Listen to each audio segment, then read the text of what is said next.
Aló, aló. Muy bien. Vamos a inclinar el rostro para orar. Padre amado que estás en los cielos, gracias Señor por todo lo que hemos aprendido este día, por todo el cuidado, la protección, la compañía de tus ángeles, tu espíritu moviéndose, preparando la mente, el corazón de tus hijos para recibir tu palabra. En este momento suplicamos una vez más que nos hables a través de lo que has dejado escrito. En el nombre de Jesucristo. Amén. Muy bien, hermanos. Como les dije, cada noche vamos a estudiar la vida de un personaje bíblico.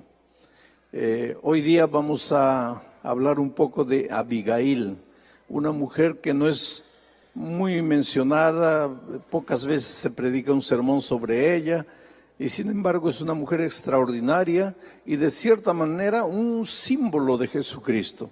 Esto es admirable y ustedes van a ver. Vamos a colocar el texto ahí en la tela. A ver cómo es esto. ¿Dónde está el texto?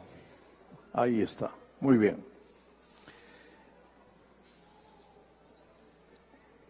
La historia toda está en el capítulo 25 del primer libro de Samuel, pero naturalmente no tenemos tiempo para leer. Podríamos ir analizando versículo por versículo para sacar las lecciones apropiadas para nuestra vida. No tenemos tiempo, el capítulo es largo. He seleccionado algunos versículos para extraer lecciones que pueden ser aplicadas a nuestra vida. Dios nos habla a través de su palabra, pero tienes que estar atento a su voz. Cuando se estudia la Biblia, es como cuando se come. Dicen los médicos, yo no soy médico, no quiero entrar en ese terreno, pero dicen los médicos que para tener una digestión saludable, correcta, hay que masticar cada bocado de comida por lo menos unas 34 veces. No sé si es verdad o no. Ahora yo no sé cuántos de ustedes colocan un bocado de comida en la boca y comienzan a contar las 34 masticadas, ¿no? 1, 2, 3, ahí pasa, hay otro bocado. Yo por lo menos no lo hago. Pero una vez un médico me estaba diciendo, pastor, ¿sabe por qué Dios nos dio saliva? No es para escupir al hermano. Dios nos dio saliva porque cuando colocamos el alimento en la boca y masticamos, la saliva se mezcla con la comida. Y cuanto más la saliva se mezcla con la comida y tragamos ya el bolo alimenticio bien mezclado con saliva, entonces el proceso digestivo es mucho más saludable. Y el resultado de eso se refleja en la piel, se refleja en el ánimo, se refleja en muchas cosas. Entonces, pero la mayoría de nosotros pues no masticamos, no comemos, en realidad tragamos. ¿Cuál es la diferencia entre comer y tragar? Se come masticando, mezclando la comida con la saliva. Y se traga, el gallo traga, ¿no? ¿Y saben por qué traga el gallo? Porque el gallo antes de la comida, antes de ir a la barriga, pasa por el buche. Pero nosotros no tenemos buche. Nosotros tenemos directo a la barriga. Por eso tenemos que masticar. Ahora, esto que es una realidad en la vida física, es una realidad en la vida espiritual. Si tú tomas el texto, lo lees sin entender y ya leí, eso no te sirvió de nada, estás tragando la palabra de Dios. La palabra de Dios no es para ser tragada, es para ser comida, es para ser masticada. Entonces, en cada texto de la Biblia tú tienes que leer, detenerte. Por ejemplo, lee todo el capítulo 25 de primero de Samuel y ve la historia de Abigail y trata de aplicar. ¿Qué lecciones puedo aprender de la vida de Abigail? ¿Qué lecciones puedo aprender de la vida de Nabal, que era el esposo de Abigail? ¿Qué cosas buenas hay aquí? ¿Qué cosas malas hay aquí? ¿Qué cosa de esto se parece con mi vida? ¿Qué errores yo puedo evitar? ¿Qué cosas buenas yo puedo practicar? Es así que se estudia la palabra de Dios. No es solo levantar, leer un versículo de la Biblia por costumbre y salir corriendo. Eso no te ayuda en nada. La palabra de Dios es para alimentarte, pero para eso tienes que pasar mucho, mucho tiempo con la palabra de Dios. Todos los días yo tengo dos tipos de estudio. Mi estudio profesional de la Biblia es una cosa. Ahí yo preparo sermones, yo escribo materiales, artículos, en fin. Pero existe mi periodo de estudio personal de la Biblia. Allí yo abro la palabra de Dios, no para preparar sermón. Ahí abro la palabra de Dios para alimentarme a mí mismo como ser humano. Porque antes de ser pastor, yo soy un ser humano. Yo soy un miembro de iglesia. Yo soy un discípulo de Cristo, como ustedes. Y yo necesito orar para mí. Yo necesito estudiar la palabra de Dios para mí. Ahora, claro que en mi estudio personal de la palabra de Dios me vienen algunas ideas. Digo, de aquí puede salir un buen sermón. Entonces yo anoto eso y voy a trabajar profesionalmente ya en mi periodo de estudio profesional. Pero ese periodo de estudio personal es que nos hace crecer espiritualmente. Tenemos que alimentarnos de la palabra de Dios. Algunos jóvenes pastores, jóvenes estudiantes de teología, me dicen, pastor, ¿cómo usted puede tomar un texto y de un texto le saca tantas ideas? Es que he pasado horas y horas con ese texto. Lo he leído en una versión, lo he leído en otra versión, lo he leído en otra versión. He ido al griego o al hebreo, he analizado la palabra, he leído la cultura de aquel tiempo, he leído lo que el comentario de la hermana White dice con relación a ese texto. He leído lo que los otros comentarios dicen. Y entonces tengo pues, un panorama completo del texto. Hay que pasar mucho tiempo con la palabra de Dios. Predicar no es abrir la Biblia y comenzar a hablar cualquier cosa que te viene en la hora. Tienes que pasar mucho tiempo. Tú personalmente, aunque no prediques, tienes que pasar tiempo con la palabra de Dios. Eso te va a alimentar.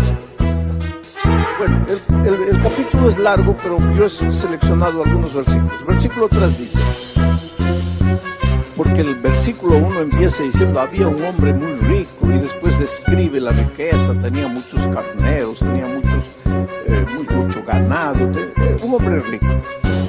Pero el versículo 3 entonces ya define, y aquel varón rico se llamaba Nabal, y su mujer se llamaba Abigail. Era aquella mujer de buen entendimiento y de hermosa apariencia. Qué bueno cuando el buen entendimiento, que en hebreo es la palabra yokmah, que quiere decir literalmente sabiduría, sensatez, equilibrio, buen entendimiento, sentido común, todo eso es yokmah.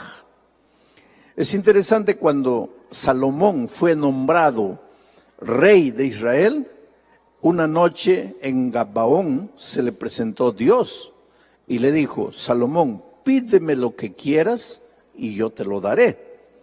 Y él dijo, Señor, lo único que quiero es yokmah, o sea, sabiduría, para poder guiar a tu pueblo, sabiduría.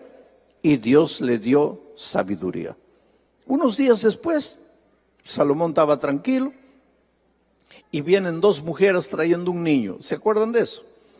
Y una dice, este es mi hijo. La otra dice, no, es mi hijo. La otra, no, es mi hijo. Y entonces, como todo buen líder, Salomón le dice, a ver, dame tus argumentos. ¿Por qué dices que es tu hijo? Y la mujer dice, por esto, por esto, por esto. Aparentemente tenía razón. Pero nunca tomes la decisión escuchando solo a una persona. Entonces Salomón dijo, ahora yo quiero tus argumentos. Y la otra dice, este es mi hijo por esto, por esto, por esto. Aparentemente tenía razón. ¿Alguna vez en la vida te has encontrado en una situación así? Le escuchas a uno, parece que tiene razón. Le escuchas al otro, parece que tiene razón. ¿Y ahí qué vas a hacer? ¿Qué vas a hacer? Pero Salomón le había pedido a Dios, ¿qué cosa? Yokmah, sabiduría. ¿Y qué dice Santiago? Si alguien tiene falta de sabiduría, pídala a Dios y Dios se la va a dar. ¿Y qué es la sabiduría? El sentido común, el equilibrio.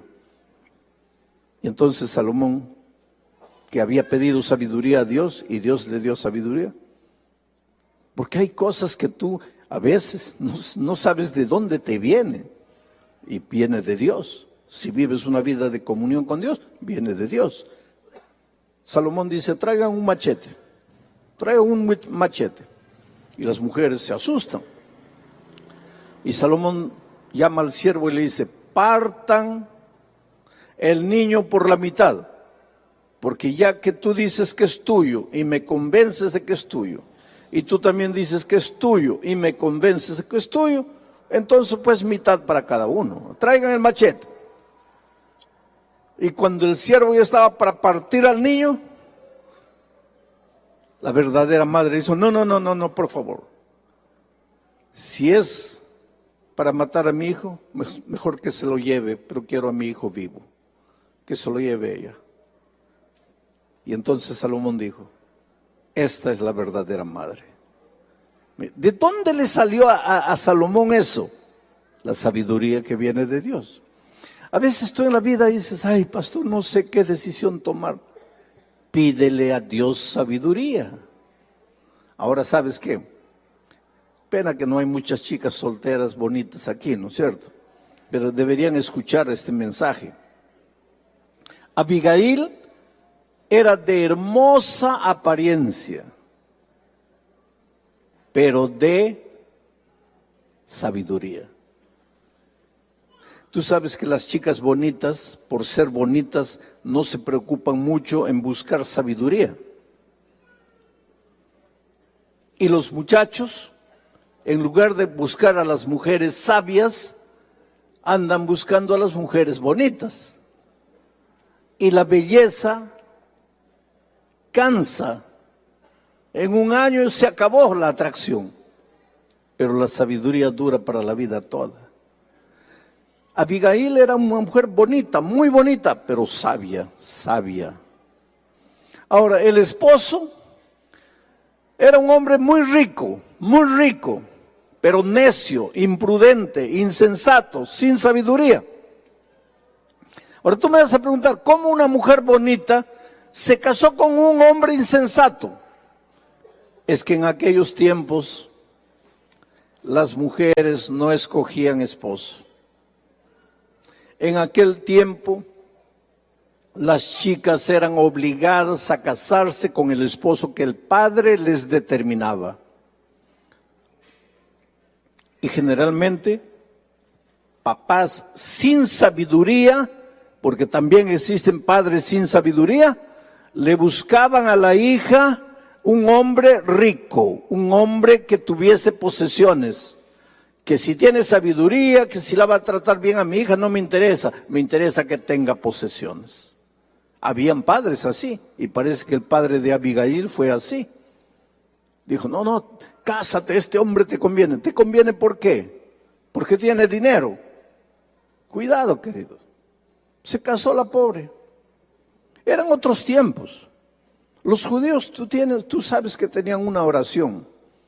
Decía, los judíos hombres, todos los días agradecían a Dios diciendo, Señor, te agradezco porque no nací gentil, quiere decir, no nací extranjero. No nací esclavo y no nací mujer. Esa era la oración del hombre judío. Ahora, ustedes, las hermanas, me van a preguntar, pastor, ¿por qué era la Biblia así? Es que no era la Biblia. Todo comenzó en el jardín del Edén. Todo comenzó con la desobediencia, con la entrada del pecado. El pecado deformó la creación maravillosa de Dios. El hombre deformó su carácter, se volvió machista. Cuando Dios le dijo, tú vas a ser la cabeza, no estaba diciendo tú vas a abusar de la mujer, pero es que el pecado deformó el carácter del hombre. Y ahora el hombre se cree dueño de la mujer. Pero entonces los tiempos están cambiando, ahora la mujer se está yendo al otro extremo. Al otro extremo. Yo tenía hace muchos años una secretaria que me decía, yo me voy a casar cuando encuentre un hombre con mi cabeza. Digo, ¿cómo es así tu cabeza? A ver, ¿cómo quieres? Todos 50%. ¿Por qué el hombre tiene que valer más que yo? Y si no encuentro un hombre con mi cabeza, yo no me caso. Digo, pero ¿cómo es eso de 50%? A ver, dice, por ejemplo, si tenemos un hijo, yo me quedo en la casa mediodía cuidando al niño y mediodía voy a trabajar. Y mi esposo se queda mediodía trabajando y mediodía cuidando al niño. Tiene que ser así. 50%. Yo le dije, pero hijo, si fuera así, Dios hubiera dicho, el hombre se queda embarazado 4 meses y medio, la mujer 4 meses. No son las cosas. Miren ustedes. Hombre y mujer no somos iguales. Dios nos ha hecho diferentes, pero incompletos. El hombre es diferente de la mujer, pero es incompleto. ¿Para qué?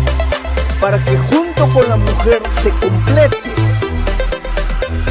Yo no les voy a dar una clase esta noche de la teología del ser humano, pero teológicamente el hombre solo no es completo, la mujer sola no es completa. Cuando están juntos están completos, son un ser humano completo, separados son incompletos.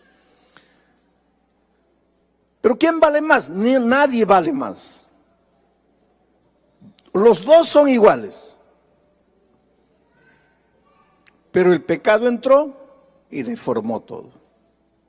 Y en los tiempos de Abigail, la pobrecita ya no podía escoger esposo, los papás le escogían. Y padres sin sabiduría le escogían un marido rico, pero necio, torpe, malo.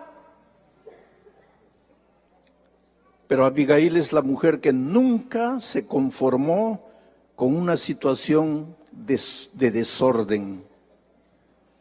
Querida, la vida te puede maltratar, las circunstancias pueden ser difíciles, pero nunca te contentes con aceptar lo que no está correcto.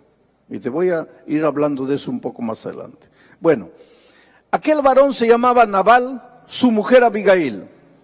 Era aquella mujer de buen entendimiento, de yokmaj, de sabiduría y de hermosa apariencia. Pero el hombre era duro y de malas obras. Y era del linaje de Caleb. Interesante. Ayer predicamos de Caleb. ¿Fue un grande hombre o no? Pero tú no sabes lo que tu nieto va a ser. Ese es el asunto. En la genealogía de Cristo en Mateo capítulo 1, tú ves que a veces de un hombre bueno sale un hijo malo, de un hijo malo sale un hijo bueno. Nosotros nunca sabemos. Por eso ayer alguien me hizo, o esta mañana alguien me hizo una pregunta, ¿qué hacemos si los hijos crecen y ya quieren hacer lo que quieren? Querido, tú cumple con lo que Dios te ha dicho, instruye al niño en el camino en que debe andar. Cuando fuere viejo, él va a tomar sus decisiones. Pero tienes que tener en cuenta una cosa. Aunque parezcas que se ha olvidado de la palabra de Dios, la palabra de Dios está en ese corazón. Puedes parecer que ya murió, no murió, la palabra de Dios nunca muere, está ahí. Y en un momento de desesperación, tú vas a ver cómo Él va a volver los ojos a Dios. Por eso, cuando los hijos crecen, solo te resta hacer 2 cosas. Primero, orar. Y segundo, llorar. No te queda más otra. Y confía en Dios, que has plantado la semilla en el corazón de tus hijos cuando eran chicos. Y ahora deja que el Espíritu Santo. El otro día encontraron una momia en Egipto. Siempre viven encontrando de vez en cuando momias ahí enterradas. Encontraron una momia y junto a la momia una vasija con granos de trigo. ¿Cuántos años tendría esa momia? Miles. Pero lo interesante es que tomaron un granito de trigo, plantaron y el grano germinó. No digo que tu hijo es una momia, pero en su corazoncito el grano de trigo de la palabra de Dios está plantado. Y aunque pasen años y tal vez tú mueras sin ver a tu hijo de regreso, pero no te desesperes, porque en la mañana de la resurrección Lo vas a ver ahí. Y seguro que te vas a sorprender y vas a decir, pero hijo, tú no querías saber nada. Sí, no quería, papá. Pero la palabra de Dios que tú plantaste en mi corazón, después de tu muerte, produjo frutos. Así es la vida. No te desesperes. Bueno, ahora, ¿qué sucede? Voy a contarles un poco la historia para saltar al siguiente versículo. Este hombre Nabal tenía muchas ovejas y en esos tiempos hacían una fiesta el día que trasquilaban a la oveja, porque la oveja tenía 3 propósitos para el pueblo de Israel. Primero, les daba lana. Segundo, les daba carne. Y tercero, les daba leche. Eso sin contar con el aspecto espiritual, porque la oveja era criada también para el sacrificio en el ceremonial de Israel. Pero yo estoy dejando al lado el aspecto espiritual. Básicamente les daba lana, les daba carne y les daba leche. Una vez por año trasquilaban a las ovejas, les sacaban la lana. Y ese día hacían fiesta, mataban corderos, preparaban pan, era una fiesta, había comida hasta sobrar. David estaba huyendo en esos tiempos del rey Saúl y pasaba por ahí cerca como a unos 15 kilómetros tal vez de donde estaba Nabal haciendo la fiesta de la trasquilada de las ovejas.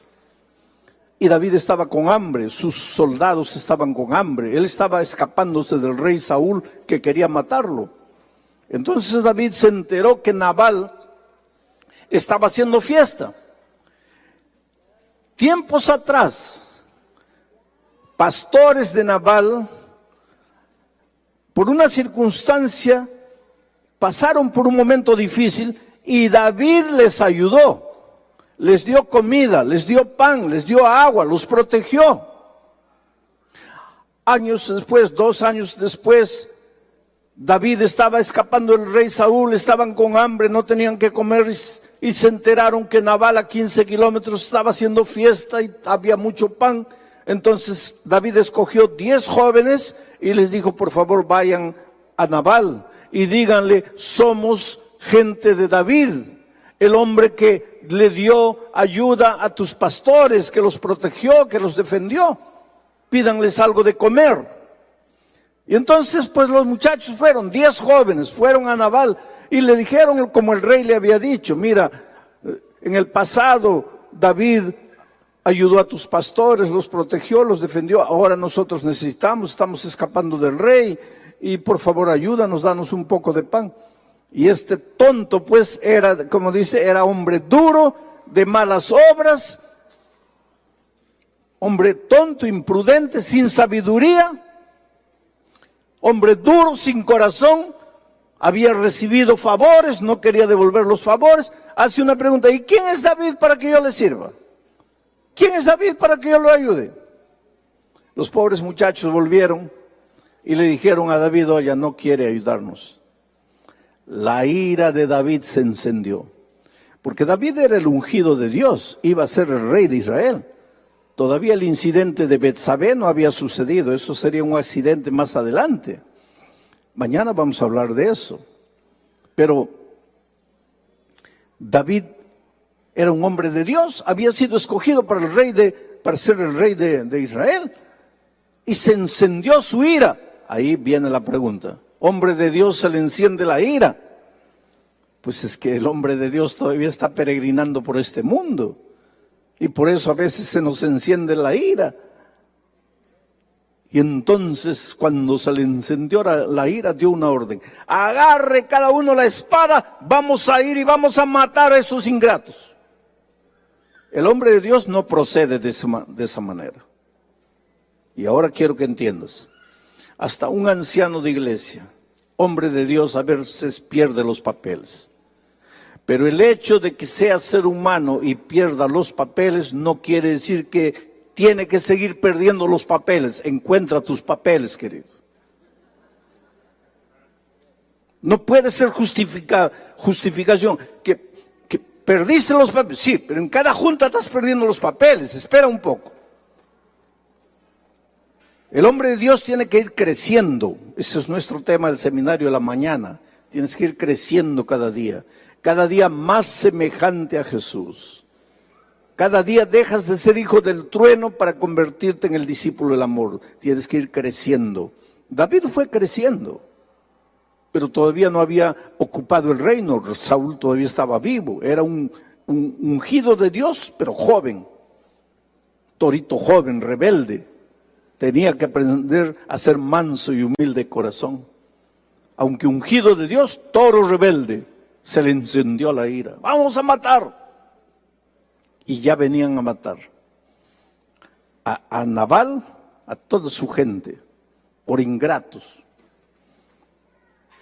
Pero ahora viene este versículo maravilloso. Cuando David estaba viniendo con sus guerreros para matar, un siervo de Nabal corrió donde Abigail, la esposa, y le dijo: tu esposo acaba de hacer una tontería. ¿Qué tontería? David vino, mandó sus 10 jóvenes para pedir ayuda y tu esposo no los ayudó. Y ahora David viene armado hasta los dientes y va a acabar con todos aquí. Entonces, la mujer prudente, sabia, sensata, pasó toda la noche guisando corderos y preparando panes de higos. Y a la madrugada se levantó y se dirigió al encuentro de Nabal. ¿Para qué venía Nabal? Para matar. ¿A quién? A un pecador miserable. ¿Merecía morir ese pecador miserable? Sí. En aquel tiempo, el que la hacía, la pagaba. Ojo por ojo, diente por diente. Esa es la ley de aquellos tiempos. ¿Ese hombre era duro, malo, perverso? Sí. ¿Merecía morir? Sí. ¿Venía la muerte? Sí. Pero aparece la mujer ahora. Mira, montando un asno. Ahora dime una cosa. Piensa en Jesucristo. ¿Cómo entró a Jerusalén ya para entregarse a la muerte? ¿Cómo entró? Y ahora mira aquí a Abigail, montando un asno. Descendió por una parte secreta del monte. Ahora dime, ¿dónde murió Jesucristo? En un monte. ¿A dónde fue Abigail? A un monte. ¿Dónde estaba el monte donde Cristo murió? En Jerusalén, en el Calvario. ¿Cómo entró Jesús? Montando en un asno que nunca había sido montado. ¿A dónde fue Abigail? Al monte. ¿Para qué fue Abigail allá? Para interceder por Nabal, porque dice, y montando un asno, descendió por una parte secreta del monte, y he aquí David y sus hombres venían frente a ella, y ella les salió al encuentro. Oh, querido, quienes deberíamos haber muerto en el Calvario éramos nosotros. Ustedes están asistiendo al seminario de la mañana. Después de la entrada del pecado a este mundo, nuestro carácter quedó, ¿qué cosa? Deformado, depravado, somos malos, somos necios, de corazón duro, hemos pecado, hemos desobedecido a Dios. ¿Merecemos morir o no? El salario del pecado es la muerte. La paga del pecado es la muerte. ¿Cuántos pecamos? Todos pecamos y estamos destituidos de la gloria de Dios. Todos merecemos morir. Entonces, quien tenía que haber sido clavado en la cruz del Calvario, éramos nosotros. Ahí venía el diablo al Calvario para matarnos a nosotros. Pero ahí va Jesús para sustituirnos, para ocupar nuestro lugar, para morir por nosotros. Ahora mira lo que hace Abigail. Ella llega allá al monte, montada en un asno, se encuentra con David. Y cuando Abigail vio a David, se bajó prontamente del asno y postrándose sobre su rostro delante de David, se inclinó a tierra. Y se echó a sus pies y dijo: Señor mío, sobre mí sea el pecado, mas te ruego que permitas que tu sierva hable a tus oídos y escucha las palabras de tu sierva. Es admirable, creo, porque nosotros predicamos muchos sermones de Moisés cuando Dios dijo: voy a matar a todo el pueblo. ¿Y qué dijo Moisés? Señor, rasga o...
saca mi nombre del libro de la vida, pero perdona al pueblo. Y ahí Moisés se levanta como un símbolo de Jesucristo. Ahora esta mujer, yo creo que nunca la has presentado como un símbolo de Jesucristo, pero aquí esta mujer se presenta: nosotros merecemos morir. Ahora ella se presenta: Señor mío, mátame a mí, yo he pecado. ¿Qué había pecado? Mira, Señor mío, sobre mí sea el pecado. ¿El pecado de ella? ¿Qué había hecho ella para merecer morir? ¿Quién había pecado? El bruto de Naamán, de Nabal. Ese tenía que morir. Pero ella dice: sobre mí sea el pecado. ¿El pecado de quién? ¿Qué es lo que hizo Jesús en el Calvario? Sobre mí sea el pecado. ¿El pecado de quién? De nosotros. Hombres de corazón duro, perversos, depravados, en las palabras de Elena White. ¿Cómo encajan las cosas de manera maravillosa, queridos? Ahora mira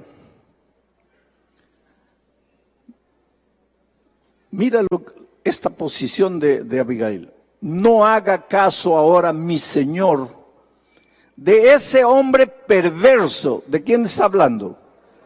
De Nabal. No haga caso ahora, mi señor, de ese hombre perverso, de Nabal, porque conforme a su nombre, así es. Él se llama Nabal, y la insensatez está con él. Mas yo, tu sierva, no vi a los jóvenes que tú enviaste, porque si yo los hubiera visto, yo les hubiera dado comida. Pero el bruto de Nabal, el insensato, el perverso de Nabal no vio. Ahora, queridos, ¿quién era Abigail con relación a Nabal? ¿Quién era? ¿Qué era de Nabal?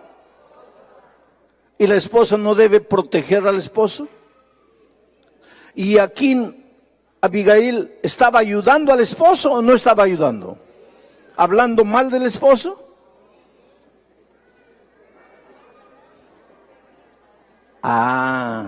Ella no estaba hablando mal del esposo. Ella estaba diciendo la realidad del esposo. Ahora aquí hay una lección que quiero que entiendan.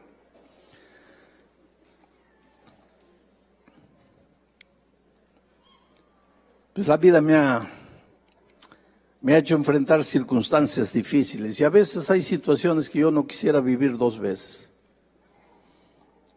Esta mañana les conté una situación, ahora les voy a contar otra situación. Una vez una señora trajo al esposo a hablar conmigo.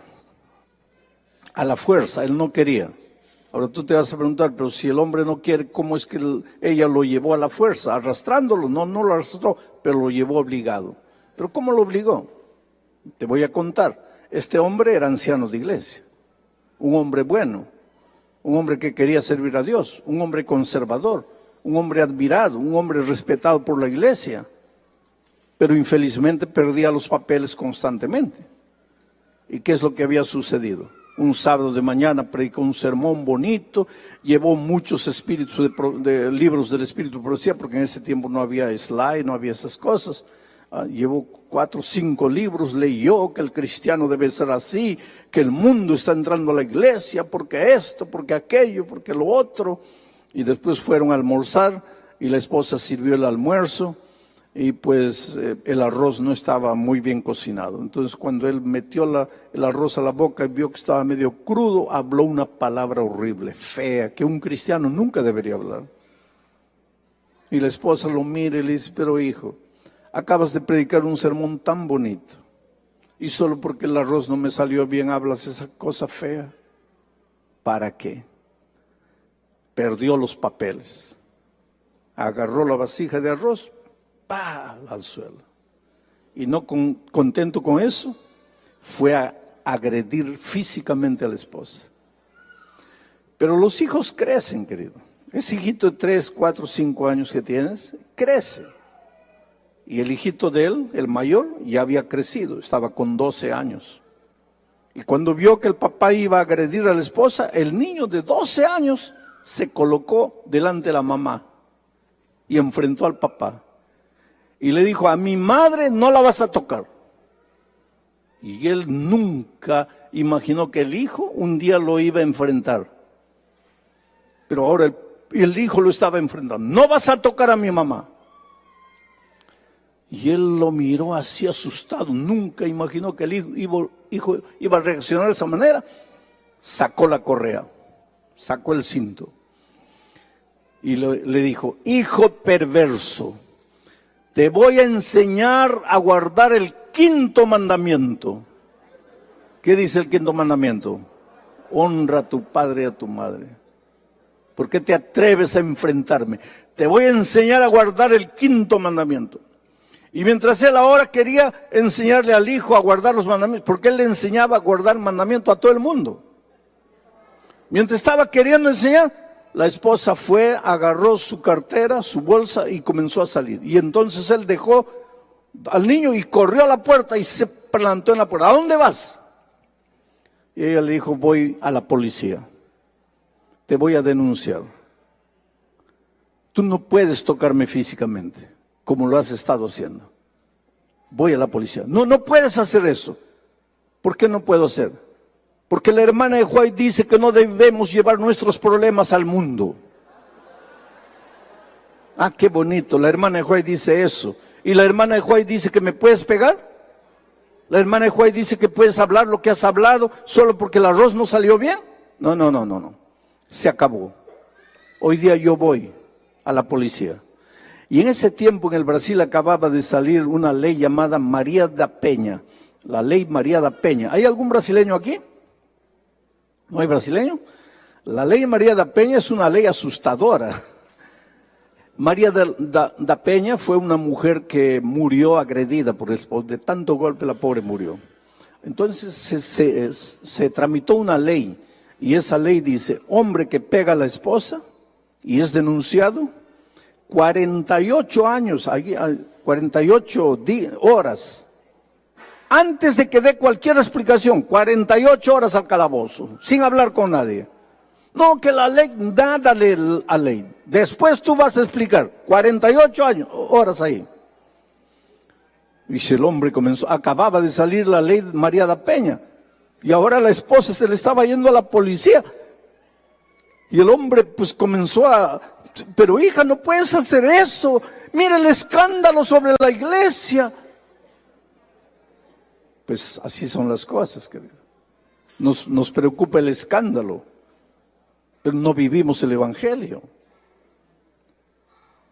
Y entonces cuando lo vio así desesperado la esposa, porque nuestras esposas son más inteligentes, mucho más inteligentes de lo que a veces nosotros pensamos.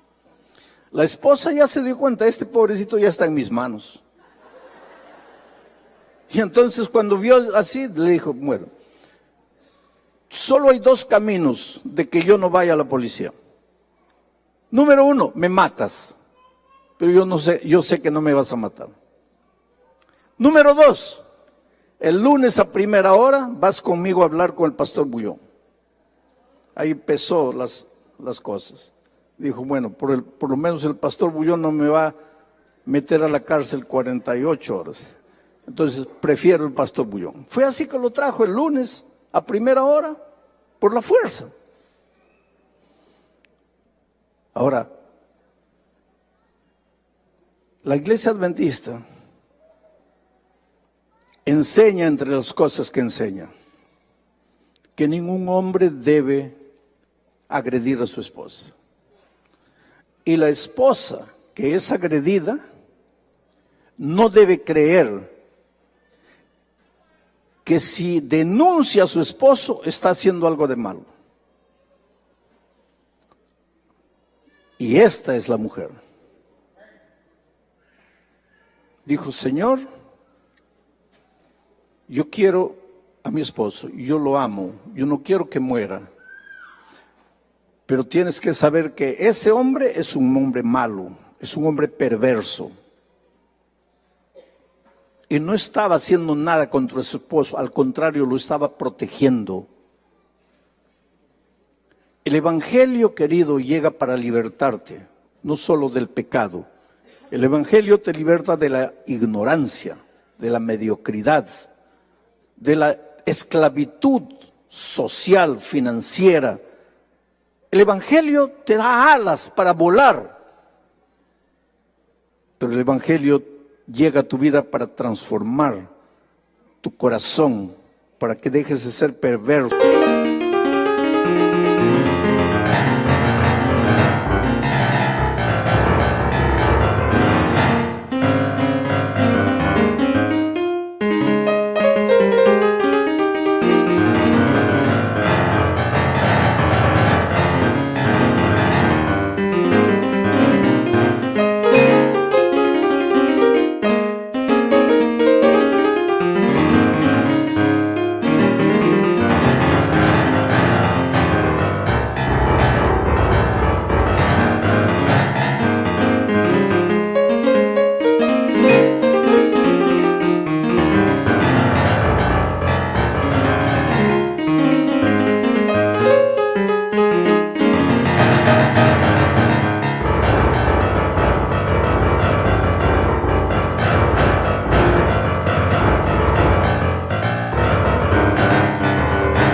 Y te vuelvas un hombre noble, para que reflejes el carácter de Jesucristo. El Evangelio llega para prepararte para el reino. Sabes que yo hablé con este hombre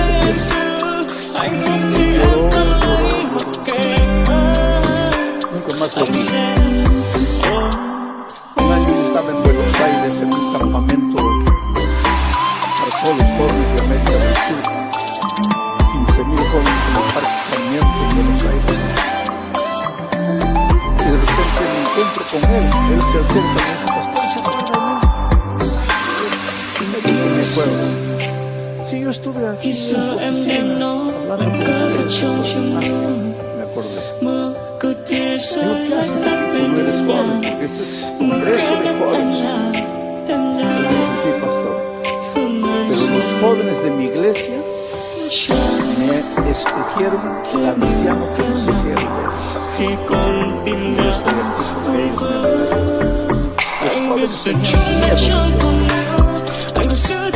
Pero hoy los jóvenes me escogieron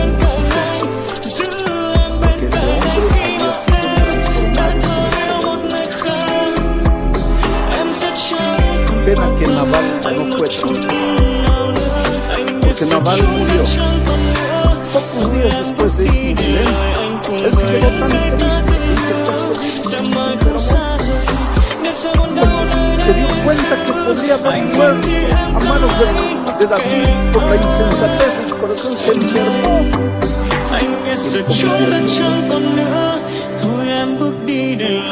Pero el rey David se entera que Abigail se quedó viuda. Mandó mensajeros dice, yo quiero que seas mi esposa. Y ahora miren cómo responde Abigail. Y ella se levantó e inclinó su rostro a tierra diciendo, he aquí tu sierva, que será una sierva para lavar los pies de los siervos de mi Señor. Mira, tu sierva, no para lavar tus pies, tu sierva para lavar los pies ¿de quién? De los siervos de mi Señor.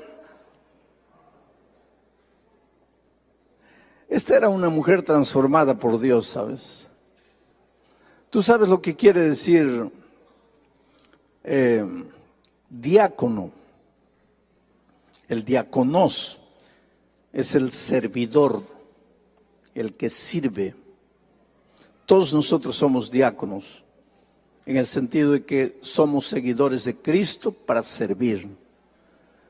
El cristiano sirve, el cristiano siempre está dispuesto a servir. El verdadero líder sirve. Hay un concepto equivocado de liderazgo. Líder no es el que manda, no es el que da órdenes. Líder no es jefe, líder no es patrón, líder no es sargento, líder no es capataz. Líder es el que sirve. Y sirve tanto que las personas quieren seguirlo. Y entonces el líder lleva a las personas a donde él quiere, porque las personas lo siguen. Si tú eres oído y obedecido, mira, si tú eres oído, amado y seguido, tú eres un líder. Pero si tú solo eres oído y obedecido, tú eres un dictador, tú eres un sargento, tú eres un capataz, pero no eres líder. Todo esposo tiene el deber de ser líder en su casa. Ser seguido por amor. ¿Por quién? Por la esposa y por los hijos. Porque Dios ha establecido al esposo como cabeza de la casa.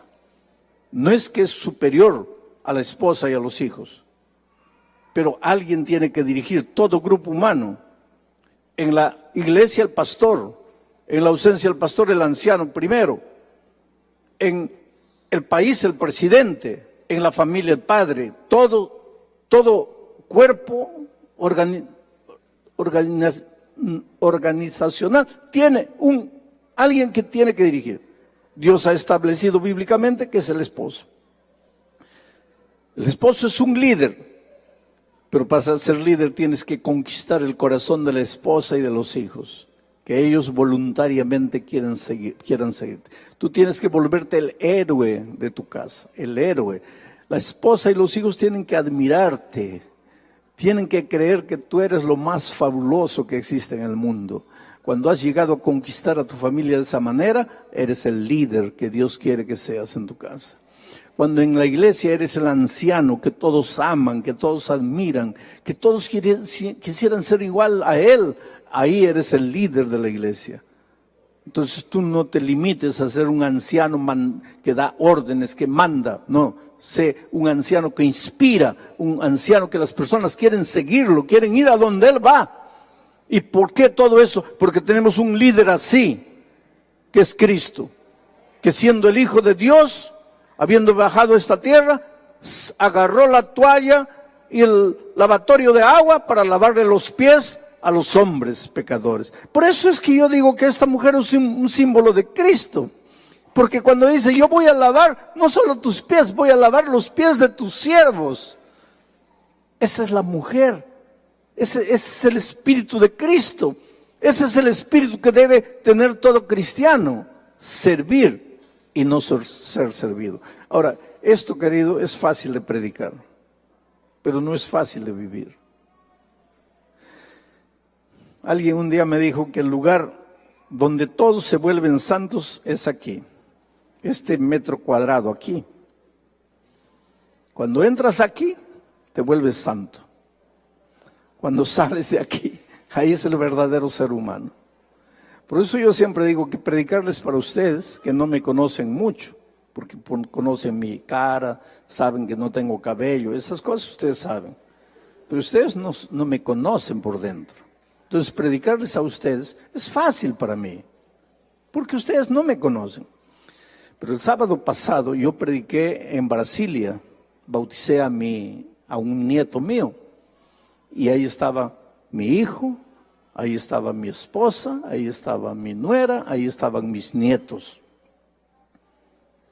Y entonces, cuando yo me levanté para predicar, le dije a Dios en mi corazón: Señor, ahora sí, ahora quiero ver si tú puedes hablar a través de mí. Porque si yo veo a mi esposa, a mis hijos, a mi nuera, a mis nietos así, entonces yo tengo que agradecer a Dios, porque ellos están no viendo al esposo nervioso, al suegro duro, al hijo intransigente, al padre intransigente, están viendo al hombre de Dios. Y ese es un desafío que todos tenemos en la vida, queridos. Dejarnos ser transformados por Dios. Llegar a tener el espíritu de esta mujer, Abigail. Ahora, ¿sabes lo que es ingrato en la vida? Después de este capítulo 25, que es el único capítulo donde Abigail aparece y después desaparece. Nunca más la vas a encontrar en la Biblia, Abigail. Se casó con David. Nunca más se menciona su nombre para nada. ¿Qué fue de la vida de ella? No importa. No importa. Pero cuando lleguemos al cielo, por lo menos yo quiero conocer a Abigail.